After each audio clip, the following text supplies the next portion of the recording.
Pronto, então, fim de tarde, maravilhoso, com essa visão linda da natureza, né? Vamos iniciar nosso Evangelho, né?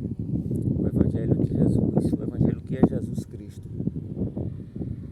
E o sol está indo fazer um Evangelho aqui para harmonizar nosso dia. Vamos começar. Acho que essa visão da água vai trazer uma paz maravilhosa. Senhor Jesus, te agradecemos, Senhor, pela vida, pela terra, pelo planeta, pela água, por tudo que a natureza nos dá, pela oportunidade de estarmos aqui, neste mundo encarnados, para alcançar as belezas do teu reino. Com o teu sustento, Senhor, com o teu sustento, Deus, alcançaremos alegrias e felicidades inimagináveis. Te pedimos, Senhor, iluminação para a compreensão desse Evangelho, da Palavra de Deus que veio através de Jesus. Neste momento, vamos iniciar nosso estudo e pedimos a tua bênção, que a paz e a sabedoria de Deus e de Jesus esteja conosco, que assim seja. Nosso Evangelho de hoje é: meu reino não é deste mundo. No capítulo 2 do Evangelho. Pilatos, tornando a entrar, pôs no palácio e, tendo feito vir Jesus, lhe disse: sois o rei dos judeus? Jesus lhe respondeu: meu reino não é deste mundo. Se meu reino fosse desse mundo, minhas gentes teriam combatido para me impedir de cair nas mãos dos judeus, mas meu reino não é daqui. Pilatos então lhe disse: pois sois rei?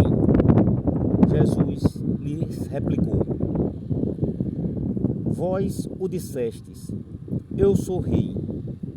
Eu não nasci e nem vim a este mundo senão para dar testemunho da verdade. Qualquer que pertença à verdade, escuta a minha voz.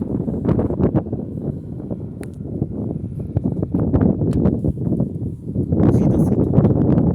Por essas palavras, Jesus designa claramente a vida futura, para que ele apresenta em todas as circunstâncias com o fim de onde termina a humanidade e como devendo ser o objeto das principais preocupações do homem sobre a terra. Todas as suas máximas se referem a este grande princípio. Sem a vida futura, com efeito, a maior parte dos seus preceitos de moral não teria nenhuma razão de ser.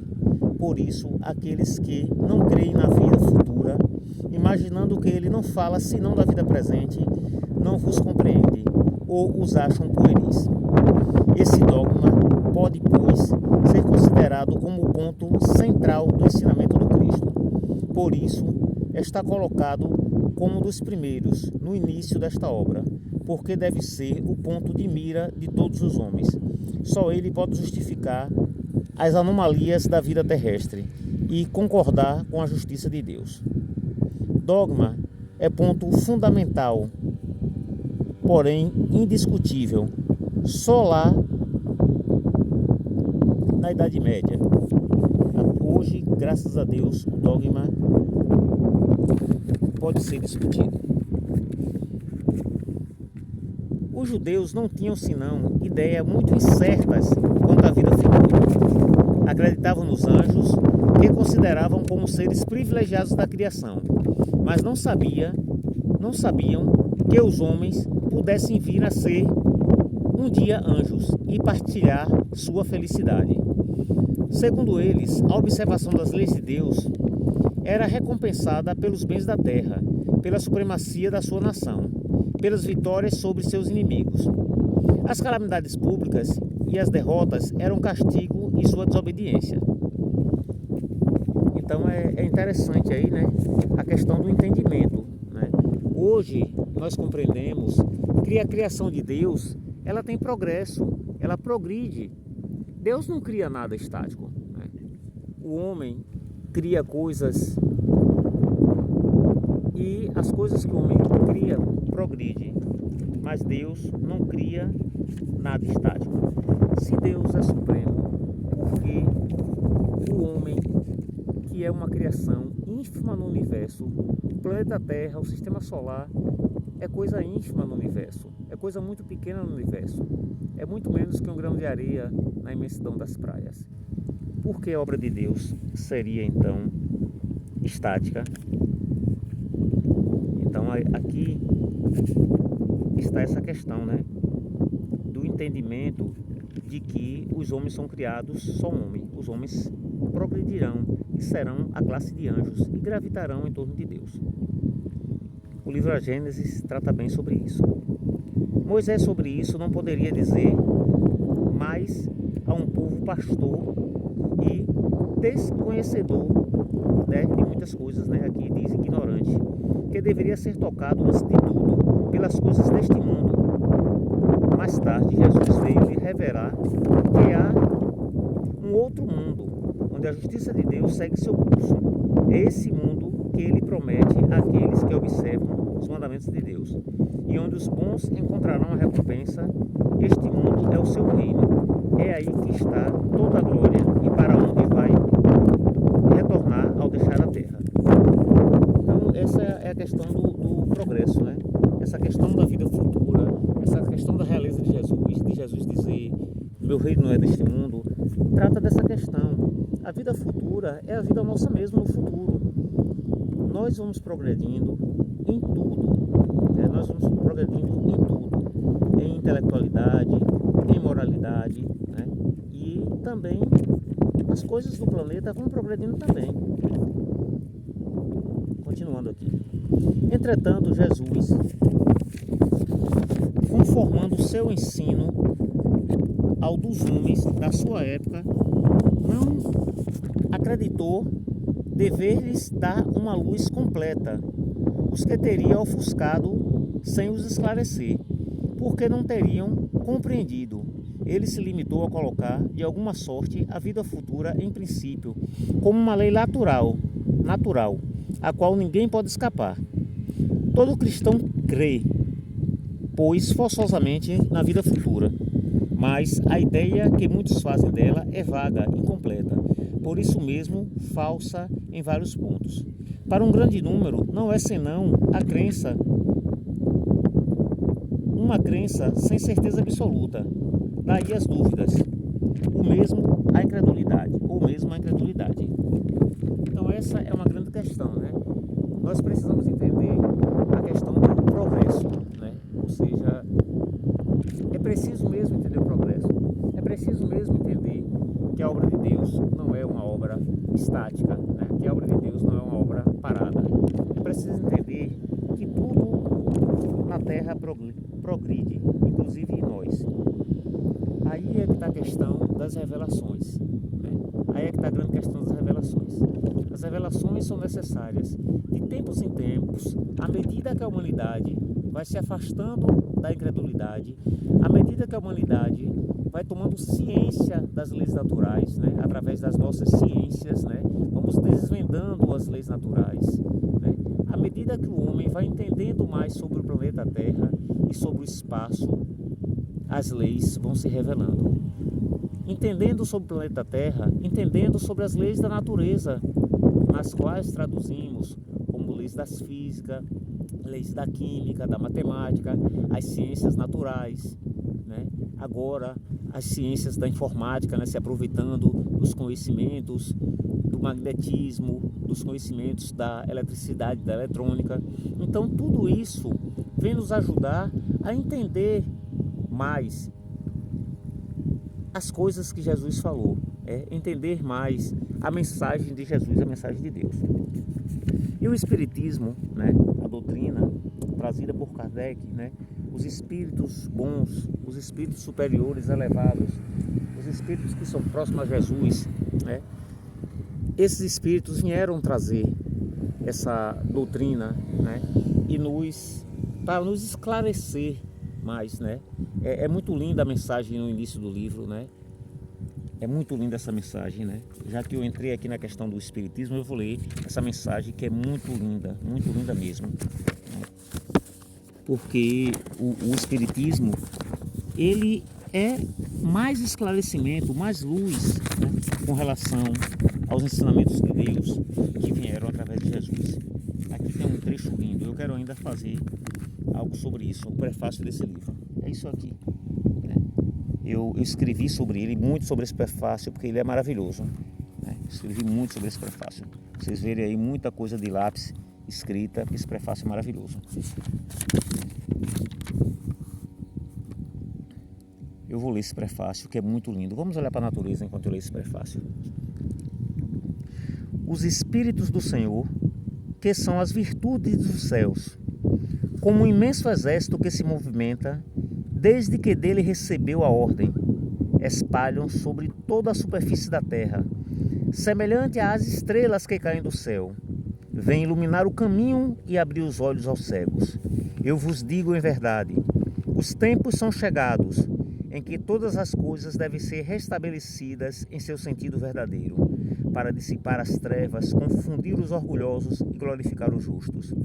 As grandes vozes do céu ressoam com o som da trombeta, e os coros dos anjos se reúnem.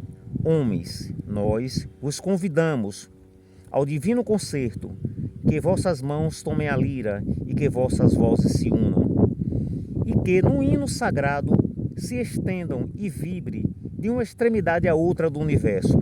Homens, irmãos, a quem amamos, estamos junto de vós. Amai-vos também uns aos outros, e dizei do fundo do vosso coração, em fazendo a vontade do Pai, que está no céu, Senhor, Senhor, e podereis entrar no reino dos céus. Espírito de verdade. Ou seja, é mais uma misericórdia de Deus que manda esses espíritos bons, espíritos elevados, para dar continuidade ao trabalho de Jesus. Então isso é maravilhoso. Essa mensagem é linda, vale a pena voltar ao vídeo para ouvir essa mensagem, vale a pena parar o vídeo para ler essa mensagem, né? Dar um pause no vídeo, porque é maravilhoso.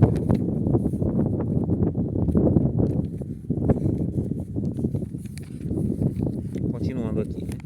Então, continuando, né, a misericórdia de Deus que vem, né, através da codificação kardeciana, né, do Espiritismo, nós vamos continuar. O Espiritismo veio completar neste ponto, como em muitos outros, os ensinamentos do Cristo, quando os homens estavam amadurecidos, ou seja, 1800, né, quando veio o Espiritismo, né? Ou seja, já tínhamos luzes, né? Já tínhamos, né, época da Revolução Industrial, né? Pós-iluminismo, né? Coisas muito boas já tinham acontecido na humanidade, né? E na França, né, que era o berço da civilização. Com o Espiritismo, a vida futura não é mais um simples artigo de fé, uma hipótese.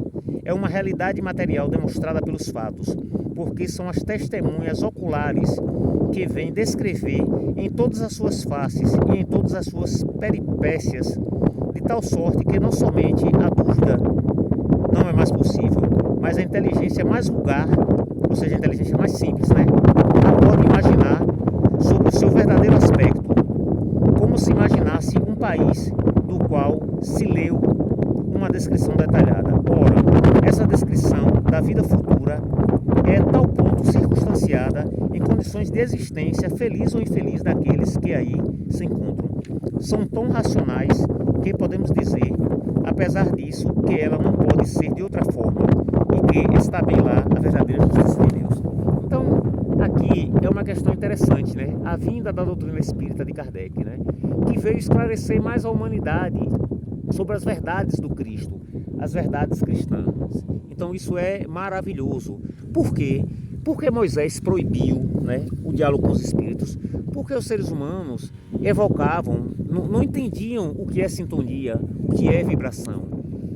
Depois de Kardec, os espíritos mandados pelo Senhor, por Jesus, vêm trazer para Kardec o entendimento principalmente do erro que se pode cometer ao evocar irmãos desencarnados do outro lado, que estão equivocados, que estão perdidos e que poderão nos conduzir a erros e ao mal. Ou seja, Kardec veio separar o joio do trigo, aquilo que Jesus pediu e prometeu. Ou seja, para que nos conectemos a Deus, nos conectemos a Jesus, e aí sim poderemos ter boas comunicações espíritas e podemos consolar e podemos ajudar pessoas, né? Hoje, centros espíritas, verdadeiramente centros espíritas sérios, né, ajudam muitas pessoas com problemas que às vezes são tidos como os problemas mentais, mas na verdade são emanações de irmãos com os quais nós temos dívidas de vidas passadas, ou dessa vida, ou nos vinculamos a eles por erros, por vícios, e agora nos tornamos escravos e doentes mentais, às vezes, ou viciosos, presos a vícios, né, por não compreendermos. Assim, procurando a doutrina do Cristo, com o esclarecimento do Espiritismo, podemos melhorar nossa condição vibratória, nos elevar e nos libertar, e libertar também nossos irmãos desencarnados, que outrora virão a encarnar nesse mundo e ajudar no progresso que Jesus quis. Assim, encerramos esse evangelho de hoje, né, com gratidão a Deus, gratidão a Jesus, nosso irmão maior, e na esperança e na fé de que progrediremos cada vez mais e alcançaremos as luzes que o Deus e o Cristo querem para nós. Que assim seja. Senhor Jesus, te agradecemos imensamente, Senhor, pela beleza desse lago, pela beleza desse mundo. Te agradecemos por poder aqui fazer esse evangelho, nessa paz, nesse ar fresco, sentindo as boas energias trazidas por Deus, trazidas por Cristo. E que essas energias possam estar presentes em todos aqueles que em algum momento verem esse evangelho, ouvir esse evangelho de Jesus, e que tenham fé, e que tenham esperança, e que lutem e chamem por Deus e por Jesus, que todos serão vencedores, e todos encontrarão a paz sonhada pelo Cristo. Que assim seja.